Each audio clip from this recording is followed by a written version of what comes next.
Hello and welcome to episode 18 of The Good Life. Today we are going to talk about the 3 things that if I was struggling with sleep, I would start doing immediately to improve my sleep.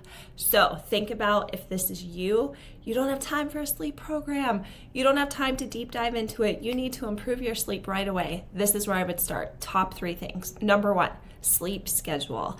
That means waking up at the same time every day. That's the number 1 thing. I would focus on waking up at the same time every day, and then ideally going to bed at the same time every day. This is going to include every single day. Work days, vacation days, weekends. Every single day, you are going to strive to go to bed at the same time every day. And if you cannot do that, you are going to focus on waking up at the same time every single day. This is going to be something that is a number 1 intervention. It is going to help with your circadian rhythm. It is going to help with the sleep pressure that builds during the day. It is going to do a lot of very good stuff. So number 1, I would start with my sleep schedule. Number 2 is I would manage my stress and anxiety. Yes, I would start managing my stress and anxiety all day long. If I needed to pinpoint something and start somewhere, if that seemed too overwhelming, I would work on managing my stress and my anxiety regarding sleep. This is something that my program deep dives into, but you most likely, if you are struggling with sleep, you are struggling with stress and you are struggling with sleep anxiety specifically. I would get those very much in check. So that means figuring out what you're thinking, what your habits are, what your behaviors are, and then doing something to intervene with those behaviors immediately. If your stress level and your anxiety level, especially at nighttime, is left unchecked, your sleep is most likely not going to improve. I do recommend dealing with your stress and anxiety throughout the entire day, not just at night. But if you need to focus on one area of the day, focus on it at night. If you can ideally focus on managing your stress and anxiety all day, get to doing that. That is going to help you improve your sleep. Every single person I work with, stress and anxiety, especially regarding sleep, are negatively impacting their sleep. Okay, and then number 3, this was hard to figure out my top 3. My first 2, sleep schedule and managing stress and anxiety, those were kind of no-brainers, but I struggled with my 3rd one, but I did finally settle on managing substance use.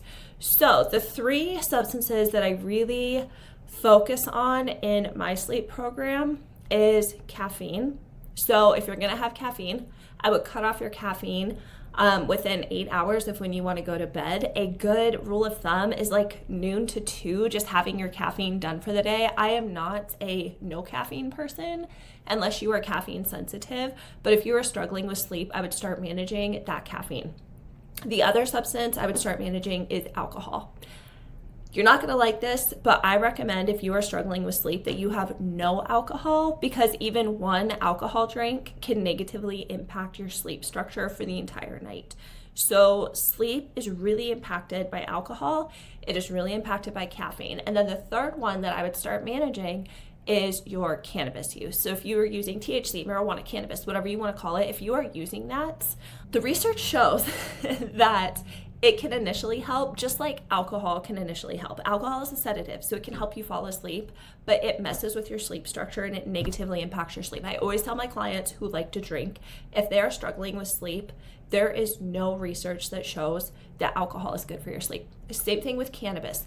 Yes, initially, cannabis use can help you sleep better. I work with a lot of people who use it for sleep, but what the research unanimously shows is you need to increase your cannabis use and the initial impact on your sleep. The initial, like, oh my gosh, I first started using cannabis and it helped me sleep, that wears off and you increasingly need more and more. And so it becomes something that actually is not as helpful as people think it is. So that's going to be number 3.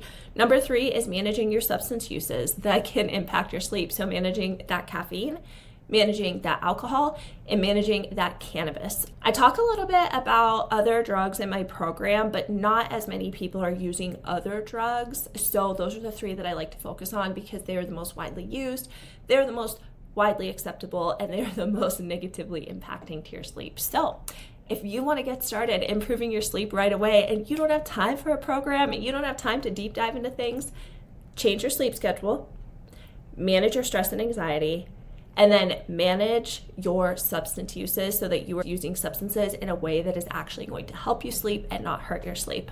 All right, let me know what you think in the comments, and I will see you next week.